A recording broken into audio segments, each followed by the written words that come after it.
Good morning, everybody. Thank you for joining our webinar today, Supercharging Nonprofits with AI, a guide to Microsoft's Copilot adoption. We're really happy you guys are here to join us. I'm Tracy Thompson, and I'll be your host today for our webinar.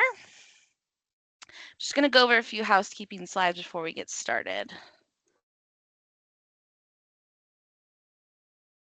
So some quick tips with asking questions during our presentation. The best way to do questions you guys have is the Q&A box. So just easily click the Q&A button to open the window, and you can type your response, click send, and we'll try to get to your question during that moment, or if not, we can get to it at the end. If you'd like to chat, you can click the chat button to open the panel, type your message, and then press enter. If you have any issues, with this being a CP webinar, raise your hand button, and I'm happy to connect with you to answer any questions you may have. So this is a webinar, so you're qualified for a CPE qualifications. So to qualify for the CPE credits, you must respond to 3 out of the 4 polling questions, and also you must stay on the webinar for 50 minutes total. If you have any questions regarding the polls, we have an email here you can reach out to. Just include the name and date of this presentation, and we can help resolve any issues. So our learning objectives today: identify best practices for integrating AI into your organization's strategy, analyze the impact of AI on grant writing, donor management, and financial reporting, detect areas where Copilot can enhance productivity within your nonprofit. And you'll see on the right-hand side some CP information there for today's webinar. So for our agenda, nonprofit technology adoption and artificial intelligence usage. Then we'll get into some enablement trends, and then we'll go on to AI for generative productivity boosting, walk through some use cases, and we'll finish up with some change management and adoption. I'd like to welcome you to today's presenters. We have Brenda Kaler, Gina Montgomery, and Lauren Renninger. Brenda, did you want to give a short intro, and then Gina and Lauren? Sure. I am the head of nonprofit strategy here at the firm. I have been working with and for nonprofits for the last, let's call it 25 years, so I don't date myself too bad. Gina? Gina? Yep. Hi, everybody. I'm Gina Montgomery. I'm a director in our AI automation and analytics practice here at Armanino. And one of my focus areas is all around Microsoft Modern Work and M365 Copilot. So I'll be happy to talk about that today. Hi, everyone. Lauren Renninger. I'm a director on our AI and analytics and automation group as well. Most of my day-to-day is kind of focused in the unattended automation space and custom AI use cases. So looking forward to sharing more with you. Thank you guys for being here. We're excited for what you guys have to present today. And Brenda, I'll hand it over to you to kick us off. Awesome. Just a little bit about Armanino. If this is your first time joining us for an event, thank you very much. We are a national firm, and nonprofit is our largest sub-niche. We have more nonprofit clients than any other industry that we serve as a firm. And the other thing I wanted to highlight is we are a Microsoft 1% partner. And so we are in the top tier of Microsoft partners, and we're proud to partner with them on and other Microsoft initiatives. So I thought we would kick today off with a poll. Go ahead and launch that.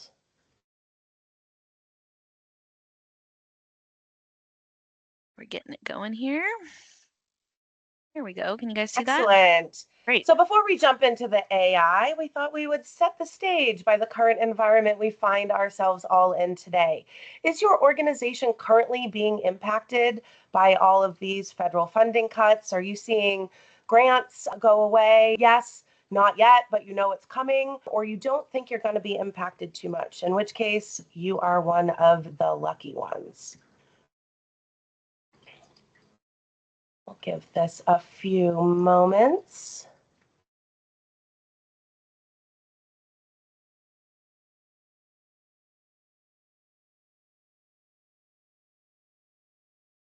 Tracy, can you count us down when we're ready?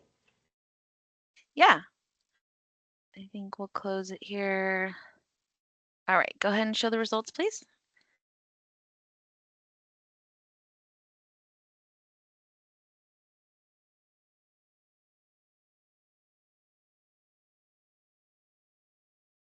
Doesn't look like the results are coming up, but 45% of respondents responded that they don't think they'll be impacted too much, whereas 22% said that they have been being impacted, or they responded yes, and 31% of respondents said not yet, but we know it's coming. Okay, thank you, Angie.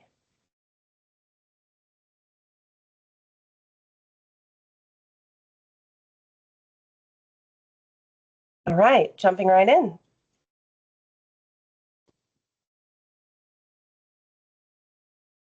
All right, so yesterday actually kicked off the Microsoft Global Nonprofit Summit, and I was able to grab these stats this morning. And so this is from Microsoft's nonprofit survey last year. They said 71% of nonprofits had increased demand for their programs. 3.4% had a decline in individual donors.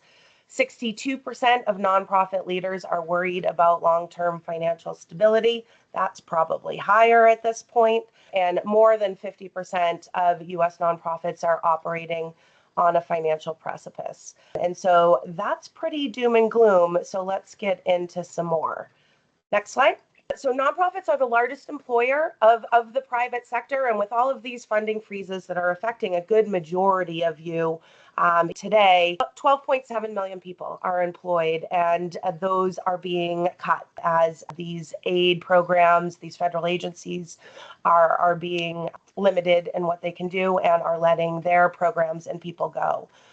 Comprise about 5.2% of GDP in 2023, which is the latest available year we have available. And over 300 million was received by nonprofits and federal grants. That's three times more than three times more what private foundations have historically given. So foundations alone are not going to be able to fill the funding gap that has been created by these grants going away. The Urban Institute on the last slide, they said over 50. The Urban Institute said about 60 to 80% of nonprofits that receive federal funding are at risk of that financial shortfall. And that's because the operating margins on nonprofits are so slim, and most nonprofits don't have a year or two of operating expenses to be able to float them through.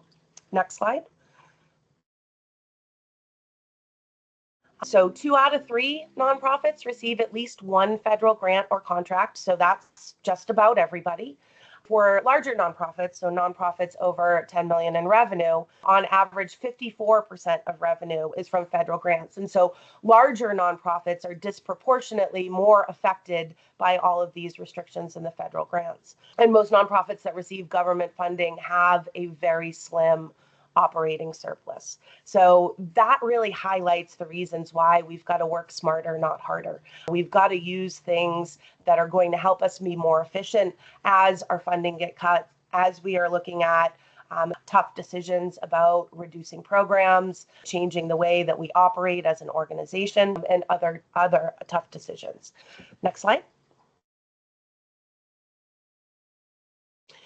So we are in the middle of what is being called the fourth revolution. And I think this is important because if we think back to the third revolution, the invention of digital, that really changed how everything was able to done.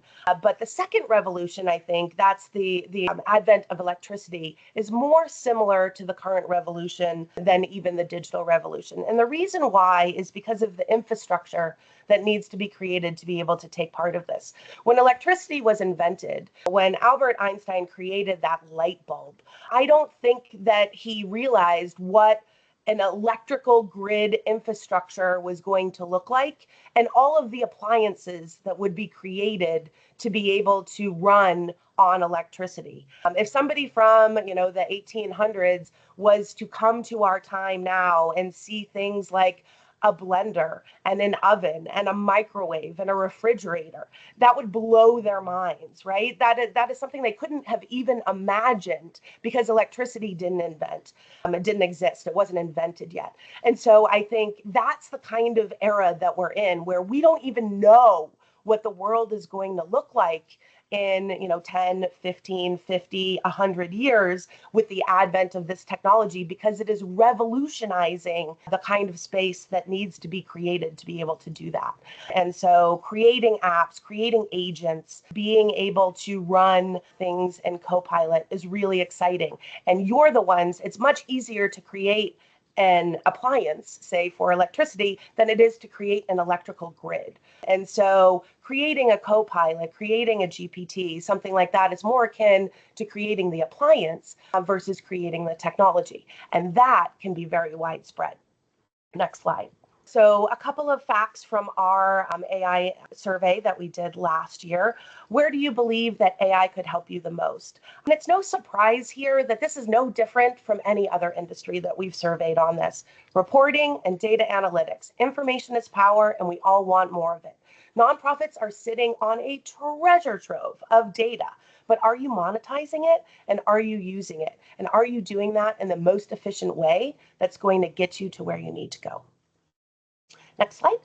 Are you considering it? No, most people were not, but they were considering of using it, and they weren't currently using it due to a lack of knowledge. And so we've been doing these series of webinars. We have more coming up. We have some archived on our website if you want more about how to get started using it, because I think once you get started, you'll be off to the races. Next slide. Lastly, nonprofits are resilient, right? We've been through things like this before. We'll be through things like this again. Operational adaptation is nothing new. We've got to either raise the bridge or lower the water, or we can use technology to adapt to the changing funding landscape and staffing landscape and make sure that we're doing the ultimate nonprofit mission, which is to do more with less. And I think that turns it over to Gina. Thanks, Brenda. I'm going to go ahead and share my screen for my section. All right. Can everybody see this? Yes, thanks, Gina.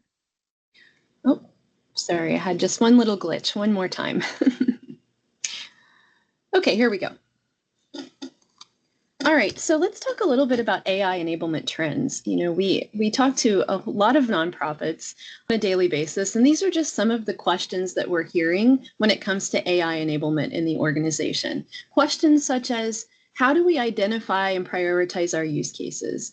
I know there's a lot of excitement built up about AI tools, and there's a lot of experimentation happening, as consumers and end users, also at work. But how do we prioritize and understand what use cases might be available in our organization today from an AI perspective? How do we maximize adoption of said tools? These tools have investments that come along with them. There's a licensing cost. There's a time of learning cost that comes in that. So how do we maximize adoption? How do we manage AI innovation over time? You're going to find that once you start identifying use cases for AI in your organization, that you're going to have a backlog, right? How do I prioritize the backlog? How do I bring these to life? How much time is it going to take? So on and so forth. Other questions that are even on the simpler level, like what tools do I use? Do I use Copilot? Do I use ChatGPT? Do I use Gemini? There's a lot of questions around tool selection as well. And then how do we use AI for a competitive advantage or to help maximize profit in our business or whatever it is that we have achieving on our goal list for the year? Here at Armanino, we understand that AI enablement is a bit of a maturity curve. And I think this ladder tells a good story about what that maturity curve looks like as organizations are starting to enable their users with AI today. So at the bottom, we call that level 1. And that's where we're looking at generative productivity boosting tools such as Copilot or ChatGPT, right? Things that are out of the box that can help increase productivity amongst the end users. This could be basic information retrieval, generating new content, ideas, all powered by your end user's direct input, aka prompting, right? So what sort of level 1 generative productivity boosting tools are there available to your org. As you mature from that, level 2 would be taking a look at any kind of repetitive processes from a task performance perspective that go on in your organization. So if there's something that you're doing over and over in your day-to-day job, maybe it's manual, you're opening a lot of different systems and interfaces, whatever those tasks are that you're trying to complete that possibly take a long amount of time, we would consider those candidates for level 2 on the AI enablement journey. So task-driven performance. Level 3 is when we start to look at your organization's broader data landscape. So you probably have a lot of systems that stores a lot of data outside of your basic collaboration platforms. How do you start to make sure that that data is placed on a modern platform that can leverage things like large language models that could eventually lead to predictive analytics, for an example? So that's where we take a look at level 3. Level 4 is something that we're all aspiring to be, and we see most vendors today working on launching things that support autonomous AI. So that's when you sort of take the end user out of it and you allow the AI to perform the task, run the process, or make decisions on its own. Today, we're going to hone in on the generative productivity boosting level, and we will also touch on level 2 a little bit later. So let's get into level 1. We're going to talk about M365 Copilot today, one of my favorite topics. If you don't know what it is, it's Microsoft's AI assistant that's built on top of Microsoft 365 and powered by the Microsoft Graph. So the Microsoft Graph underpins M365, and it's able to index all of the content that an end user is creating and storing inside of M365. It also sits inside all of the basic apps that you're used to using every day, like Outlook, Word, PowerPoint, Excel, those kinds of things. Powered by Microsoft's enterprise-grade approach with built-in security from that aspect. And the coolest thing about it is because it's powered by the Graph, it has the ability to provide context in answering questions to your end users. So depending on what permissions they may have to certain documents or things they're creating or interacting with, whether it be emails or Teams messages, whatever those things are, as your end users ask questions of M365 Copilot, it brings not only an answer from a content perspective, but also that context of maybe what they've been looking at. There's a lot of common straight out of the box use cases that we see end users getting immediate value out of. This list here that you're looking at came from Armanino's own internal adoption program. So asking our end users who've been participating in the adoption program, what are some of the wow factors you found in using M365 Copilot in Teams? So here you'll see a lot of folks are getting a lot out of the meeting recap functionality. So if you turn Copilot on, you get a recap with summarized action items, who it was assigned to. There's a whole lot of great functionality built in there that's helping our end users be 3 to 4 times faster at catching up on missed meetings, for an example. Microsoft 365 Copilot Chat is sort of a single pane of glass that allows you to ask questions and perform tasks using Copilot, looking across everything in M365. So comparing documents together, looking for discrepancies, differences, overlap, finding information, generally speaking, or just doing some creative brainstorming. All of those are common use cases in M365 Copilot Chat. Copilot in Outlook, we see a lot of end users getting benefits out of drafting emails just based off of a prompt. It's saving them time.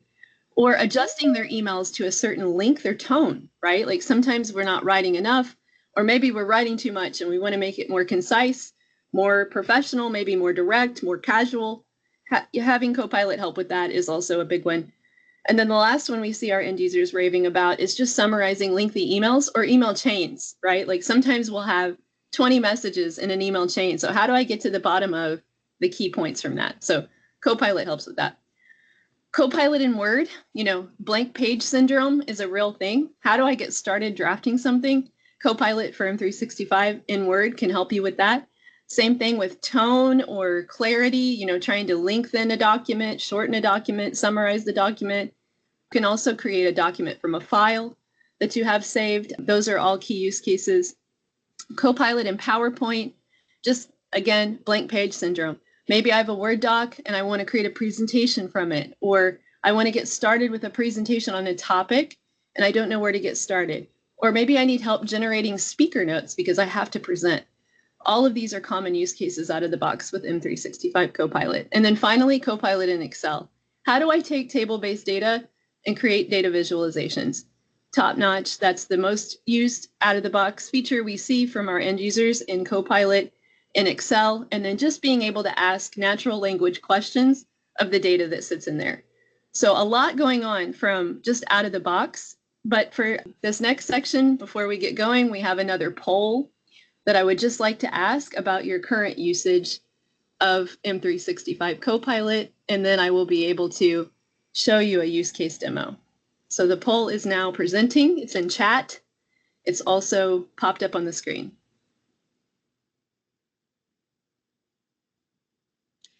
So are you currently using Copilot in your day-to-day?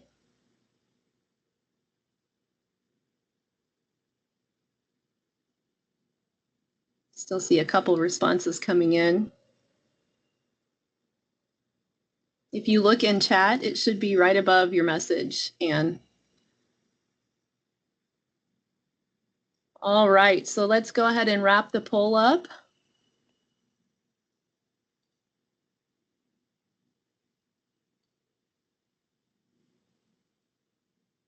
Remember, you can answer the question in email if you missed the poll. All right. So let's go ahead and talk through a scenario. When we think about nonprofits, there's a million use cases that come to my mind. And so for this one, I thought a lot of you are probably dealing with applications for grants. That seems like a common use case across a good majority of nonprofits. So this demo that I'm going to show you next is really surrounding grant application management. So we're all going to pretend that we're part of the development department of a nonprofit called Harmony House Community Center. And we are trying to streamline our grant application process by increasing the number of applications that we can submit and then seeing more of those turn around from a success rate. So like, how can we reduce time on repetitive writing tasks? How can we allow our team to focus on relationship building with funders and because they'll have more time? How can we customize proposals to specific funders, draft compelling narratives, and then just addressing application requirements accurately? So that's the key in what we're trying to accomplish in the demo. So I'm going to go ahead and play this quick demo for you.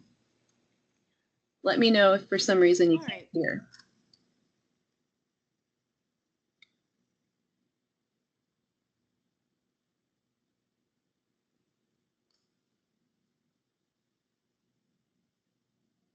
As someone in the development department at Harmony House Community Center, I want to identify grant opportunities that match our mission and programs. I'd also like to streamline our grant application process and increase the number of quality proposals we can submit. So in this demonstration, I'm going to show you how to tick off a few of those steps in the process in hopefully a more productive manner. So the first thing I'm going to do is head on into Copilot chat. This is part of M365 Copilot, and it serves as a single pane of glass that surfaces information from the web as well as within my work environment of anything that I have currently stored inside of M365. That could be through emails, Teams, Word, PowerPoint, Excel, that may be stored in my OneDrive or SharePoint. So the first thing I'm going to show is how we can identify grant opportunities. And I'm going to go ahead and ask that we look at our organizational profile and see if Copilot Chat can give me sort of a list of grants maybe that I should be looking at. So here Copilot's searching around looking for some ideas for us.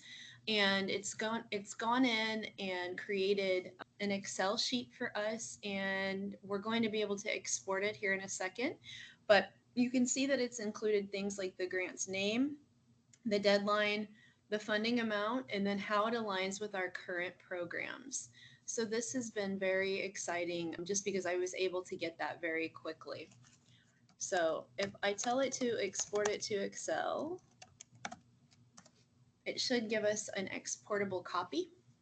you can see how Copilot Chat is executing the task of putting those grant opportunities into an Excel file for us. So here it is. I'm able to open it, and then I can edit it from there. I can save it to wherever it needs to be saved.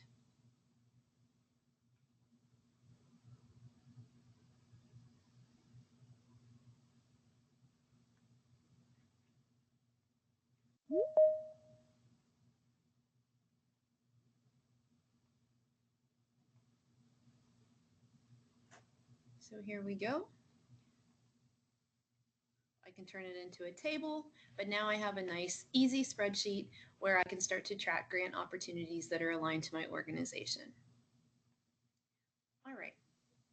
In this next step of the demo, I'm going to go ahead and open up Word, and I'm going to do a blank document, as I would like to have an initial proposal narrative that's customized to the funder created. But what we want is just something repeatable in Word that already has our organizational information in it. And so I'm going to prompt Copilot to review our organizational summary by making sure it has a link to that, and create a list, a first draft of the grant application narrative, and see what it comes up with. That way I don't have to start from the blank page syndrome. This is going to give me a draft, and it's going to pull information from that file that I gave it. So now I have a very quick starting point. Okay, it's really important anytime you're using an AI tool to read through and make sure there's not been any hallucinations, and edit it to make it fit your style. Again, it's a great starting point, but you can see here that it's included everything from priorities to achievements and a conclusion, all of those things. You can tell Copilot to make it longer, shorter, more formal, less formal, whatever you want to do. But once you like it, you just hit keep it, and then you can save it. And just within a matter of seconds, you have some content created for you as a great starting point. So I'm going to go ahead and exit out of that now. I'm going to head back into Copilot Chat, because as I'm managing grant applications, I likely will have to create budgets that align to funder requirements. So in this instance, I'm going to ask Copilot Chat to help me create a budget that aligns to the funder requirements at Riverside Foundation, which is one of the grants that we're looking to apply to. So here I'm going to prompt it to create a project budget for Harmony House mentorship program. I'm going to attach our profile and our database so that it has something to reference as we do that. So if I go into files and I select the Harmony House profile, and then I also select the grant database that I created earlier, now I'll be able to have a draft budget created just straight out of Copilot Chat. And just like we did earlier, I am able to export this to Excel as well. So I can say export this to Excel, and it's going to execute that task. So while it's doing that, I can go up here and take a look at everything, read it, just make sure it looks good. And Copilot's going to, within seconds again, give me an Excel sheet that is a starting point for a budget. Obviously, you'll want to verify things. You might want to add to it. But again, we went from having nothing to a draft budget within seconds, just based on giving it some preliminary information. So I'm going to go ahead and open that. I'm going to hit enable editing. And then I can turn this into a table. I can do some more math. I can change it. Whatever that I want to add or change in this, I can. But now I have a draft project budget for that specific lender. All right. The last thing here I want to show in relation is I want to go ahead and build out some compelling evidence of program success. You might need this whenever we're meeting with one of the grants. So if we have to draft up something that has maybe some data-driven information, we need an impact statement. So I might include the grants. So I might backslash and get that spreadsheet back in there that I was using earlier. So based on our program evaluation, create an impact statement for our food security initiative. So now it's pulling together a draft of that. And once it's finished, again, I can ask it to export it to Word. Okay, that way maybe I need to create it as a PDF, or maybe I'm pulling that impact statement into the application itself and I just want to copy paste the text. But for now, I'm just going to ask it to export it to Word. That way I have an impact statement here that we can take a look at in Word. So again, more artifacts that you may need to create as part of your grant applications. So here it is.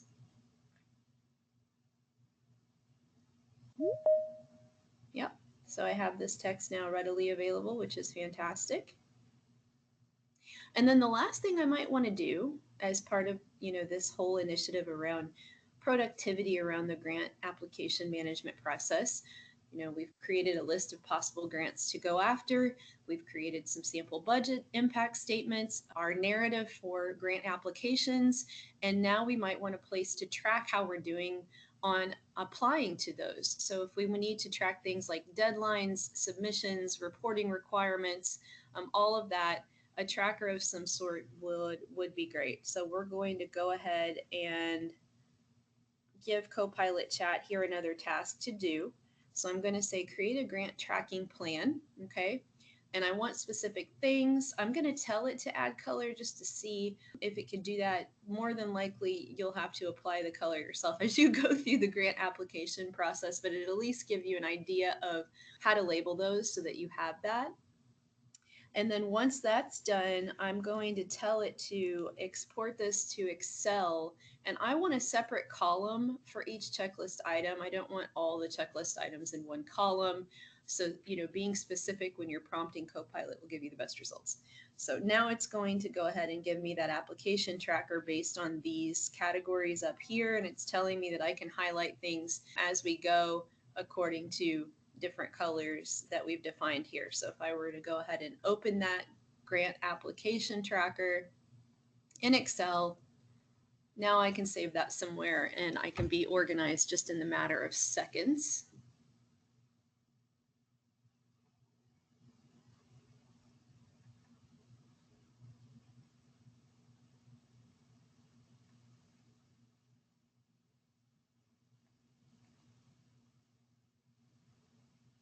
So here I'm able to see the grant name, the deadline, the funding amount, and have I done these, I can go ahead and add that in there as well. But this was just a quick show and tell on how Copilot for M365 can help you in having a productive process around the grant application process.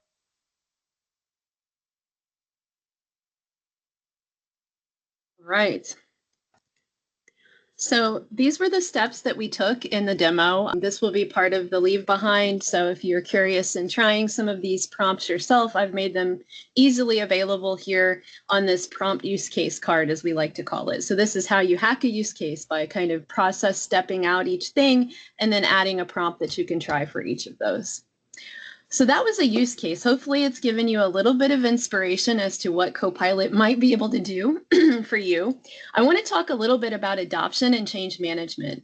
I know many of us are excited to get our hands on the tool, certainly a part of it. And when you're getting ready to roll out something like M365 Copilot to your org, you need to be intentional about the structure of the program. End users need help, and outside of things like getting your platform ready and making sure your data permissions are all secured the way that you want them to be, you also need to think about how you're going to group users and onboard them and make sure that you provide them a good amount of training so that you can understand what value levers might exist in your organization by leveraging something like M365 Copilot. And then how do you measure that said value? So these things become important as you start to request budget approvals to buy the licenses, all that sort of thing. You want to make sure your end users know how to get after it. So all organizations are along this road somewhere, okay? Whether you be just starting to think about Copilot, I need to understand a business value framework. How will I measure value? What might it look like for my organization?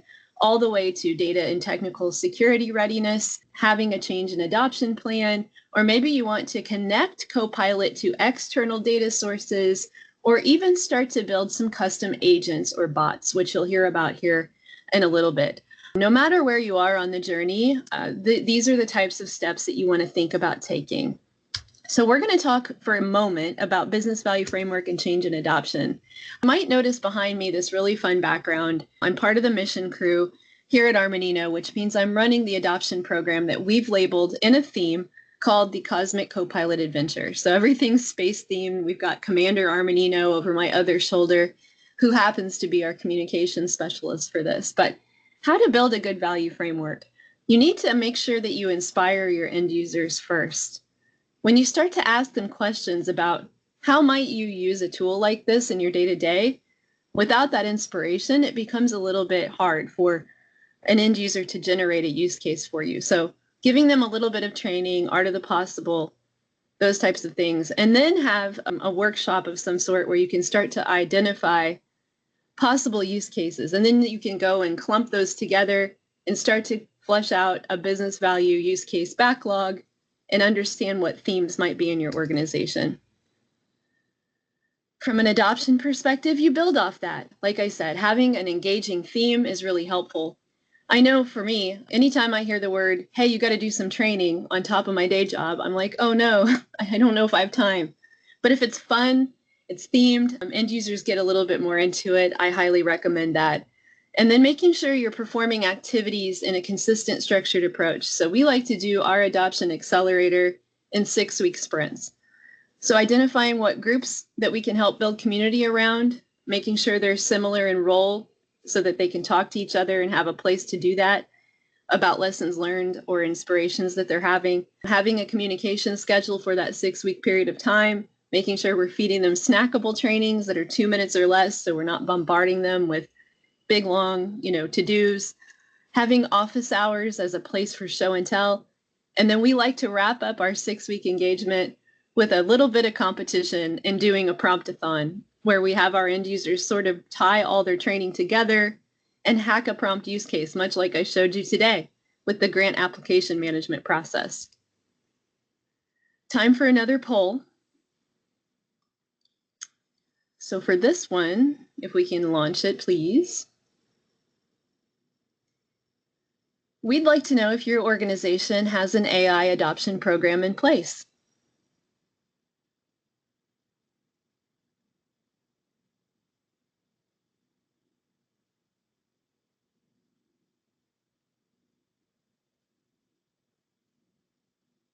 Great, still seeing a few results.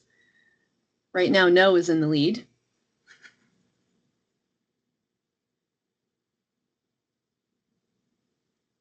All right, let's get those votes in.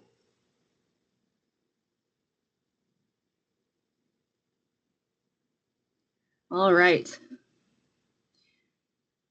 Looks like we've got a majority of users as no, 50%, and then 26% working on it. And we have 22% who said yes. Awesome. All right, so I'm going to carry on. So we talked about level 1, productivity boosting, right? That was all about M365 Copilot out of the box.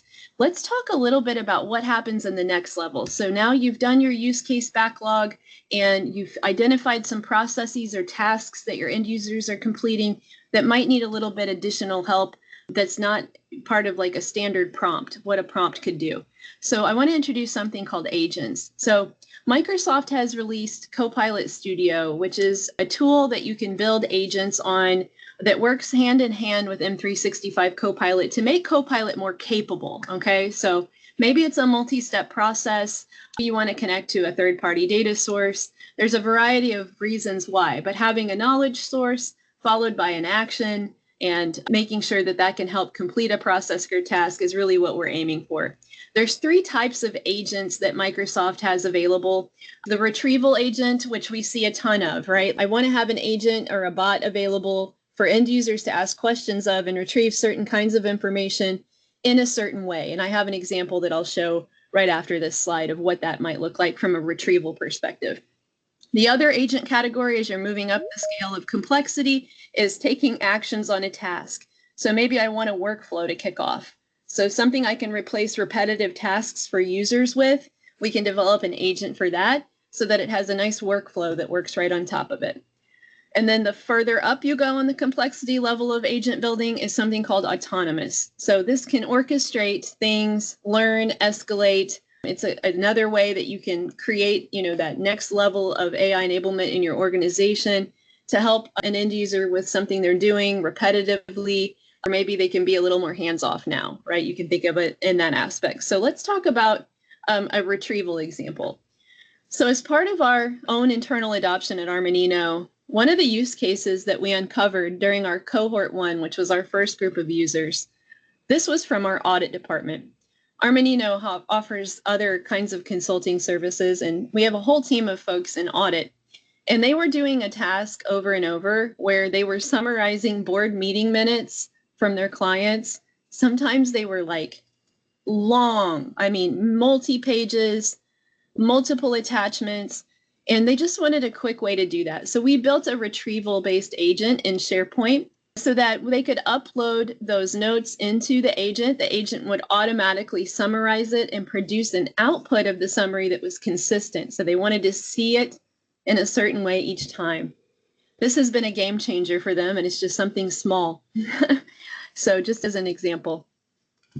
I'm actually going to hand off now to Lauren, and she's going to talk a little bit about another agent or bot. Awesome. Thanks, Gina. So in this particular instance, we utilize what is called Copilot Studio, which is actually creating your own custom kind of small language model, if you will, where it's connected to specific data sources and those data sources only. So when it's fielding natural language questions, those are the only responses that it's going to be able to provide are those that are provided through those data sources. So things like an employee handbook, an external web page, an internal web page, and it's provided kind of that finite information. In this example, we a Copilot Studio with the external website for the master's school in upstate New York. And so I think, Tracy, if you flip to the next, there should be a video. And this is just demonstrating, this was in a test environment of their website. And so it's actually just going to be asking general questions like, why should I send my child to this school? Just as you or I would if we were searching or looking for information on the school's webpage. And you'll see at the bottom there, it directly hyperlinks to the particular web page where that information is sourced as well, which can be really helpful if there's a form, a follow-up page, an order form that you need to complete, whatever that may be. And it's kind of funny, right? Because I think the new Google is going to be asking ChatGPT or asking these small language models that are going to be deployed on websites internally or externally. And so they are just a means really to surface information and provide thoughtful responses in a more natural language manner as you or I would conversate today. We did get to the end of this video and, the CFO at the master's school was like, yeah, it's nice. It works conveniently, but what's in it? What's in it for me? And that's where we asked it, what are the ways to give? And it listed everything from the email, the ways that you can give, matching, the phone number to call directly. And that's where I think it can be really powerful for our nonprofit organizations. And last but not least, I think the really cool feature and kind of advancement that's occurring within Copilot Studio is you're able to provide more instruction or direction to these chatbots, if you will, or these agents, and provide them some more sentiment. So we can actually tell them hey, you're representing our school, or you're representing our nonprofit organization, and this is its purpose, and this is the voice that we want you to embody, and this is how we want you to provide or surface information, answer questions. This is your primary audience. And that's able to kind of provide some direction as to how these models should be able to format responses, kind of the tone or the voice that they embody, just as your ChatGPT, your Copilot Gemini, whatever it might be, starts to adopt and get used to the format that you're looking for, it's kind of a similar thought process. So if the last slide here is really a comparison of the before and after providing that sentiment. So on the left-hand side, this was before adding any sentiment. So this was just kind of the generic out of the box. As you can see, it's still providing thoughtful information from the external website, right? It's providing the link to the FAQ page and more about the school itself. On the right-hand side, it's still surfacing and referencing the same exact web pages, but it's just providing it in a more thoughtful manner. So like personally, I know if I was actually a parent looking to send my child to this school, I'm going to remember and have a takeaway for the items that are on the right rather than on the left. Great that there's students from, 11 US states, 30 countries, but what does that mean, or what is that relaying for preparation and the education of my child, right? I think that references number 4 on the right-hand side, that it is a diverse community. And so it is able to articulate those points a little bit more as you or I would conversationally, which is really cool.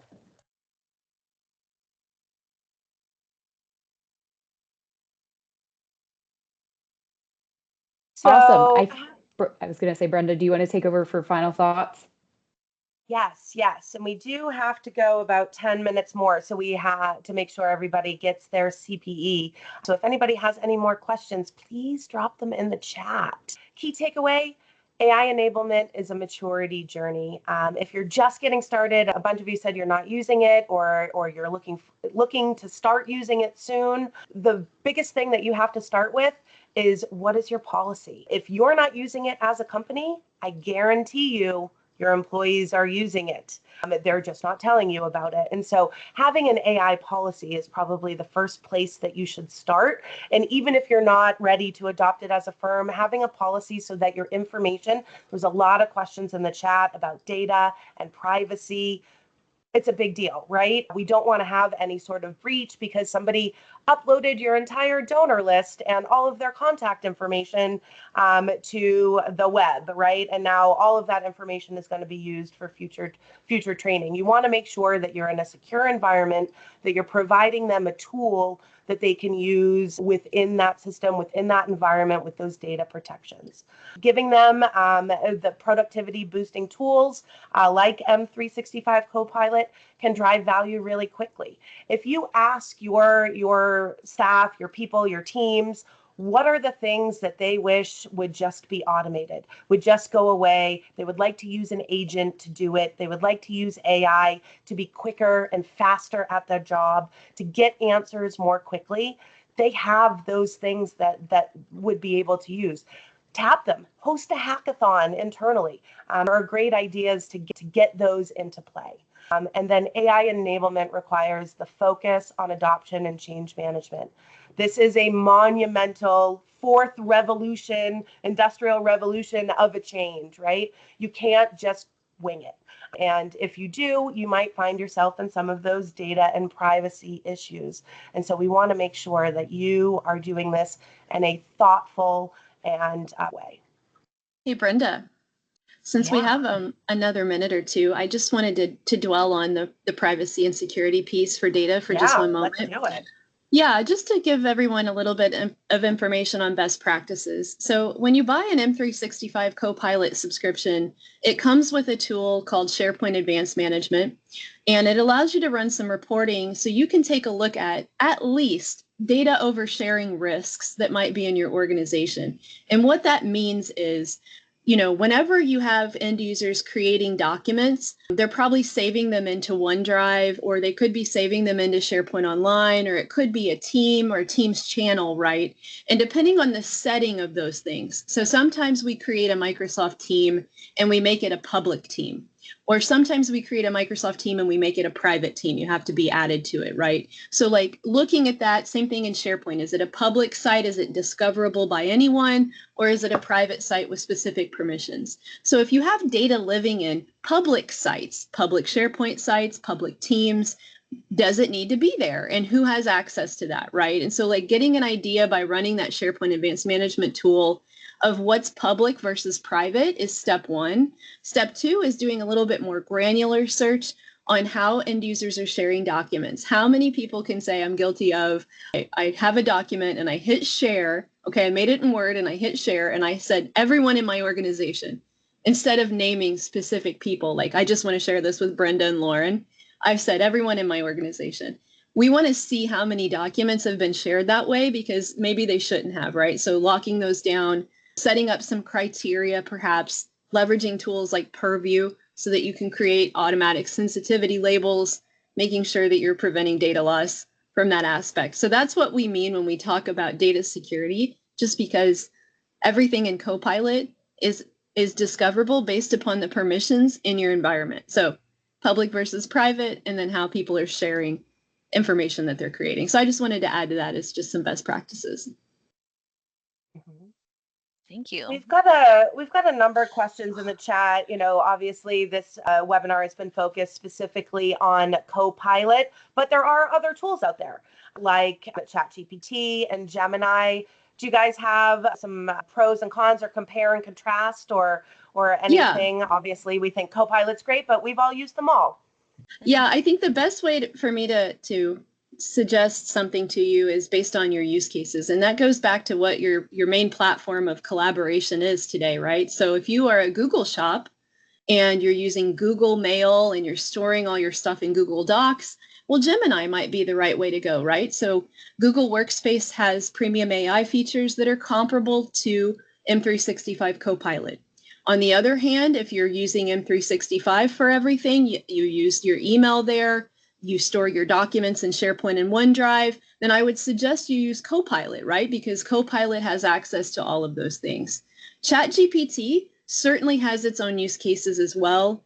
It's not automatically tied into your collaboration platform. So why go above and beyond trying to figure that out if there's an out-of-the-box tool that can already do that for you? We use all these tools here at Armanino. Even though I'm an M365 Copilot expert, I happen to also use Gemini and ChatGPT often. Most of the times when I'm using ChatGPT is because I'm brainstorming new ideas or I want some thoughts around creating content. So more on the generative AI side, right? But when you get into building custom GPTs, if there's an agent that could be built out of the box with M365 Copilot, it makes more sense for that. So I don't believe it's industry specific. I do believe it's based upon what platform that you're using and then what use case is it, right? So if it's something that can easily be solved with a prompt or an agent or something else, you sort of have to go through that process and identify that. One other good question I saw in the chat, and thank you, Teresa, for raising it, is the current administration has made a lot of the work that nonprofits do untouchable. Kind of when we're talking about DE&I, they have scrubbed federal websites of certain references to certain terms. Would Copilot or any of these tools be a good tool to be able to use to help scrub and identify where those words are used on a nonprofit's website to help kind of prevent them from being on a target list, so to speak? And while we're answering, we're going to launch the last poll, if that's okay with everybody here, just so everyone can hit that. Perfect. Thanks. Go ahead and launch, please. All right. Well, let's wait on the question and launch the poll first then.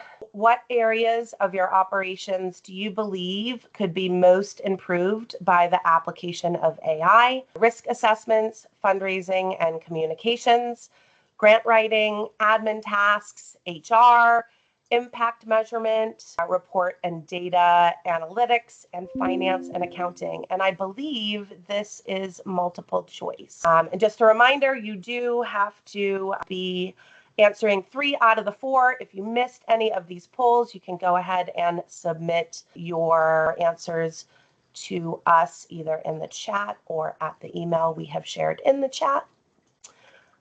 Okay, while you're answering that, back to you, Gina. Yeah, sure. Brenda. So definitely. I mean, Copilot Studio is where you build your agents, right? It has the ability to connect different what they call knowledge sources. So if you wanted to connect your website, as an example, as a knowledge source for the agent to retrieve information from, and then ask, specific questions about what's going on the website, that's certainly something you could be testing from that aspect. So there are capabilities from an agent building perspective that could help with that. that's from a Copilot perspective. So we'd have to kind of understand a little bit more about the use case if you wanted to test it in any other way. And I don't know, Lauren, if you had anything to add, but I would suggest an agent with the website connection. Nope, spot on, Gina. Yeah. Completely aligned. Because one of the other things I think that you need to take into consideration is it's not just the content of the website, it's also going to be your URLs. And so that's another thing that you want to keep an eye on there.